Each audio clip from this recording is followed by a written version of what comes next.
Limbah industri agrikultur di Indonesia kini menjadi sorotan akibat jumlahnya yang terus meningkat secara signifikan dalam bentuk ampas buah, sayur, ayam, daging, dairy product, dan crops. Masalah ini sangat mengkhawatirkan mengingat masyarakat Indonesia yang sangat bergantung pada industri agrikultur. Salam sejahtera untuk kita semua. Kami dari tim Koma, saya Felicia Magdalena Kuesar, saya Fedrik Damai, saya Aditya Saputra. Pada kesempatan ini, kami akan mempresentasikan mengenai white paper kami, yaitu Koma, Composting Maggot, pemanfaatan larva Hermesia illucens dalam pengolahan limbah industri agrikultur berbasis IoT.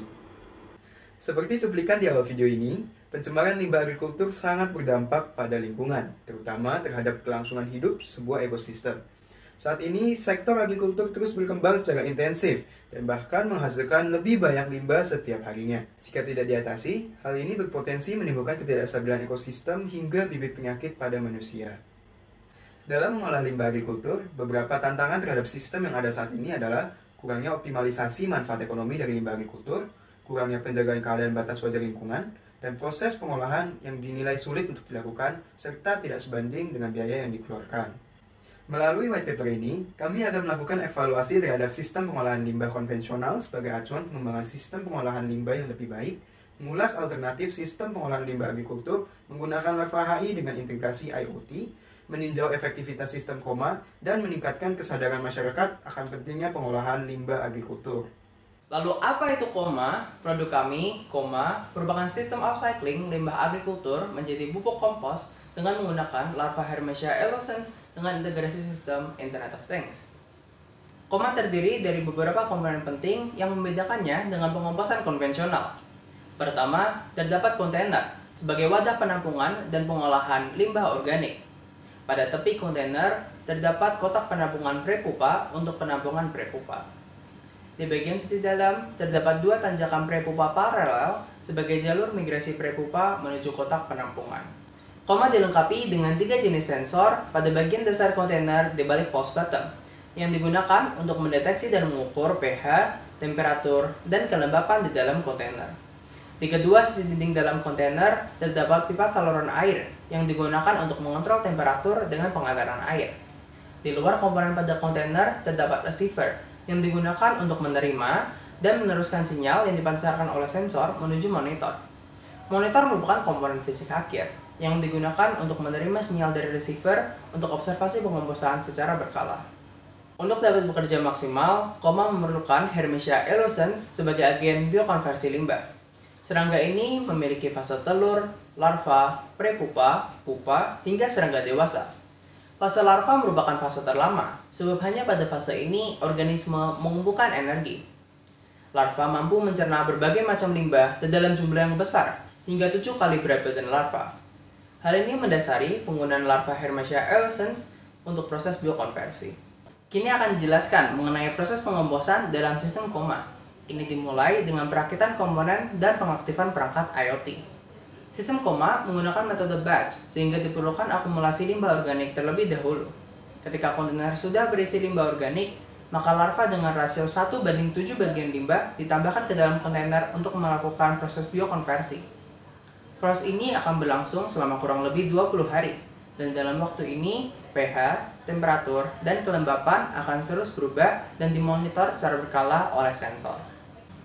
Pengamatan melalui sensor akan menentukan perlunya penyesuaian kondisi serta mengindikasikan kematangan pada kompos, yaitu kondisi stabil pada pH, temperatur, dan kelembapan.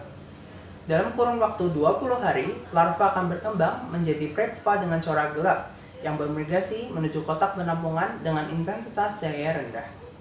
Dengan kata lain, sistem Koma mampu memanfaatkan limbah untuk menghasilkan kompos dan prepupa yang terpisah secara efisien. Mengapa harus Koma?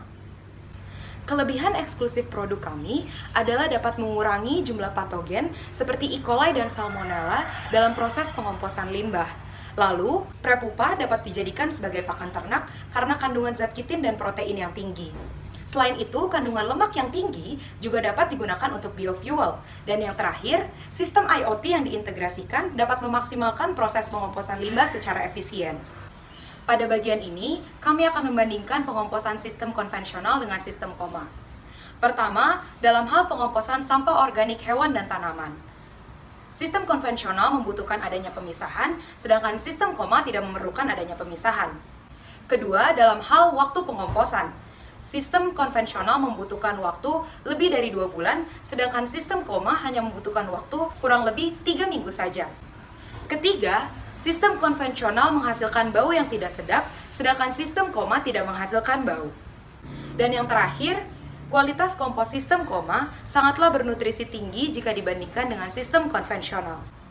Berikut adalah kisaran biaya modal untuk pembuatan KOMA, meliputi kontainer, starter larva HI, dan perlengkapan pendukung. Kontainer dengan kapasitas 660 liter seharga 1 juta, starter larva HI sebanyak 42 kg seharga 252.000, receiver sensor pH, temperatur, dan kelembapan seharga 200.000, dan yang terakhir, 2 pipa saluran air sepanjang 75 cm seharga 50.000. Total biaya yang dikeluarkan adalah 1.502.000 dan dapat digunakan berulang dengan receiver yang sama untuk penggunaan lebih dari 1 kontainer. Maka, sistem KOMA dapat mencakup skala besar dengan sistem pengawasan terpusat yang praktis. Sekarang, saya akan membahas tantangan sistem KOMA. Dalam pemanfaatan sistem KOMA, penggunaan sistem kontinu dapat berdampak pada melambatnya proses pengolahan limbah oleh larva HI. Sebagai alternatif, penggunaan sistem batch lebih disarankan agar waktu pengomposan tetap efisien. Selain itu, karena proses ini memanfaatkan larva HI yang hanya mampu memakan materi organik pada limbah, maka sampah-sampah non-organik tidak dapat diikutsertakan dalam proses pengomposan, sama seperti dalam metode pengomposan limbah konvensional. Terakhir, efisiensi larva HI dalam melakukan pengomposan sangat beragam. Oleh karena itu, penggunaan larva HI yang didapatkan dari populasi lokal sangat diutamakan untuk memaksimalkan proses pengomposan. Sebagai kesimpulan, KOMA mampu menjadi solusi nyata pengomposan industri agrikultur dan mampu menghasilkan keuntungan yang sangat besar baik dalam bidang ekonomi maupun terhadap lingkungan. Setiap produk sampingan maupun hasil proses pengompasan sistem KOMA didayakan secara maksimal tanpa menyisakan napas. Dengan adanya integrasi IoT, efektivitas sistem KOMA dapat dijamin dengan adanya pantauan secara langsung dan proses pengontrolan terhadap pengolahan limbah sampah. Proses pengomposan juga aman bagi lingkungan dan relatif murah serta mudah diintegrasikan dalam masyarakat. Oleh karena itu, KOMA hadir menjadi solusi nyata bagi pengomposan industri agrikultur. Kami dari tim KOMA, terima kasih telah mendengarkan presentasi kami. Sebagai anak muda, mari kita ikut andil menyelamatkan lingkungan.